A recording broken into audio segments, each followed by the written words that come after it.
Oh, ito na kay Sara. Ang listahan ng mga kaduda-dudang recipient ng confidential Mm. funds ng tanggapan ni Vice President Sara Duterte ayon sa isang House leader. Mm. Inihayag ni House Deputy Majority Leader La Union First District Representative Paulo Ortega noong linggo ng gabi ang Mm. mga bagong pangalan na tumanggap ng pondo ng Office of the Vice President. Mm. Kabilang sa nadagdag sa listahan, sina Jay Camote, Miggy Mengo, Dodong Alcala, Dodong Bina, Dodong Bunal, Mm. Dodong Darong at Dodong Esbarok. Biruin nyo ba naman mga kababayan? Kung dati merong Mary Grace Piatos, merong Nova, Uwishi, Nagaraya, Kukoy Bilyamin. Ngayon meron na naman panibago, 7 pangalan na tumatanggap ng confidential fund from the Office of the Vice President ni Sara Duterte. Diba? Ito, J. Camote. So, saan kayo nakakita ng pangalan na J. Camote? Ang pangit naman pag graduate ito. First honor, J. Camote. Nangamote. Di ba? At take note, wala ito sa National Statistic Authority or NSO or PSA. Wala ito.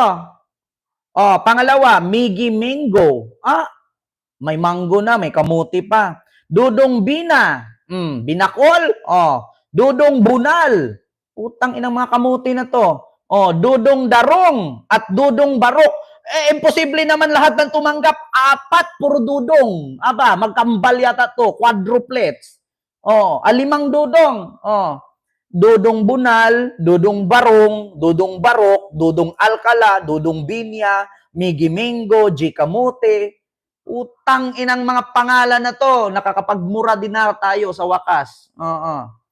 Maniwala kayo nung una nga, niluloko nyo kami, pangalan nun, nakikita sa 7-Eleven, chichirya.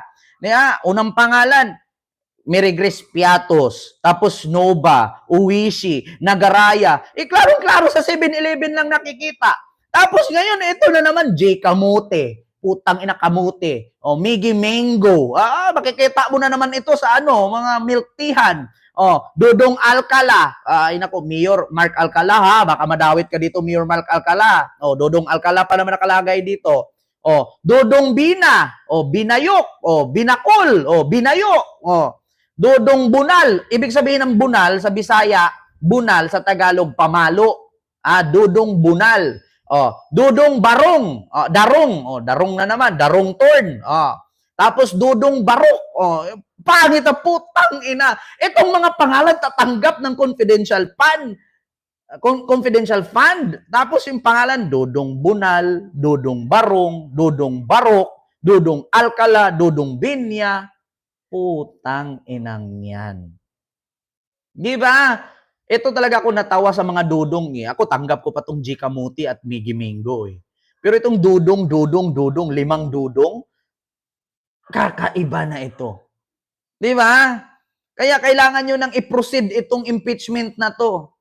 Bago na naman problema ang kakaharapin ni Inday Sara nito. 7 pangalan na tumanggap ng confidential fund, wala sa NSO, at halos pari-pareho ang first name. Apelyido lang pinalitan. Bina, Dodong Bunal, Oh. Dodong Darong at Dodong Esbarok.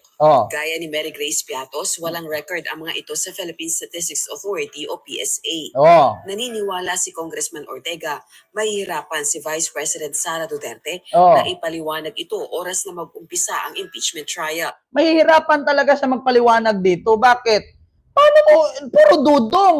Kulang lang, dudong bungal, dudong bungi, dudong pilay, dudong gurgur.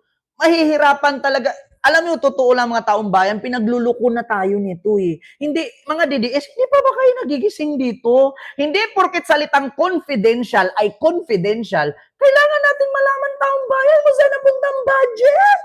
Bakit? Dapat, pag nasa gobyerno ka o government, kailangan transparent ka. Transparent ka nga, pero yung pangalan, nakakapagtaka naman. At wala sa NSO. Dudong Barok. So ano pa yung isa? Dudong Bunal. Dudong Darong. Yung isa, potang ina. Kung nung sabi ko nga, budget briefing, committee hearings, hindi pa rin mapaliwanag.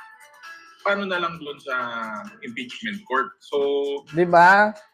Hindi ko talaga makita kung paano nila ipapaliwanag. Sa Article 2 ng impeachment complaint, inaakusahan ng Vice Presidente ng pagsira sa tiwala ng publiko at graft and corruption dahil sa umano'y maling paggamit at paglustay sa confidential funds ng kanyang tanggapan at ng Department of Education nang ito pa ang kalihim ng kagawaran. Kaya nga. Samantala, naniniwala naman si House Quadruple Committee Overall Chairperson Surigao del Norte 2nd District Representative Robert Ace Barbers na magagamit bilang ebidensya ang kahina-hinalang recipients ng Biruin nyo, Quadruple Committee Overall Chairperson Surigao del Norte 2nd District Representative Robert Ace Barbers na magagamit bilang ebidensya.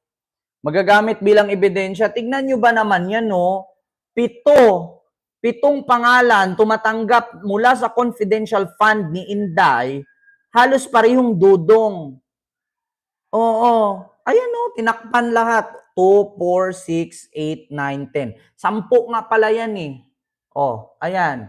Kasi nandiyan kasali na sila Mary Grace Piatos dyan, Kokoy Villamin, Nova, Uwishi, Nagaraya. Ngayon, puro dudong. Nagpahalata lang kayong Bisaya ang tumanggap pa. Dudong, Inday. Dong, paliti ko suka, dong. Bigyan kita si Usi. Dong, palit ka patis, dong. Tuyo, dong. Oh.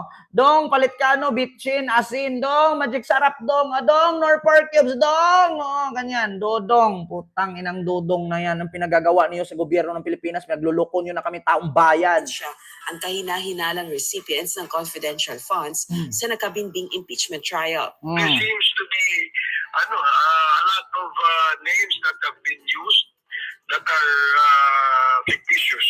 So, again, dahil nga meron ng impeachment case yan, if this will be used as evidence, they can present that, the prosecutors can present that.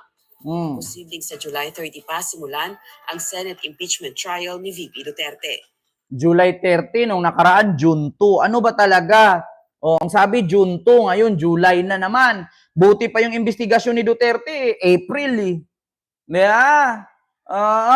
Diyos mio. Rosa Ricoz, UNTV News and Rescue. Di ba? Ay, Diyos ko, mga kababayan. Dito tayo. Mga kababayan, tapos na tayo dyan sa mga maek-ek na yan. Alam mo, sa totoo lang, mga kababayan, tayo na pinagluloko ng mga politisyan na yan eh. Oo, dapat nga sa Pilipinas, tigil na yung eleksyon-eleksyon na yan. Huwag nang magpolitiko-politiko. Naghihirap tayo, mga politiko naman yung mayaman. Dito tayo. Kay Harry Roque. Ay, Diyos ko, si Harry Roque. Eto na, mga kababayan. Dito tayo kay Harry Roque. Ay, Diyos mio, Marimar. Harry Roque, nasaan ka na magpakita ka? Nahirapan na nga hanapin ng kapulisan, tapos hindi ka pa nagpapakita.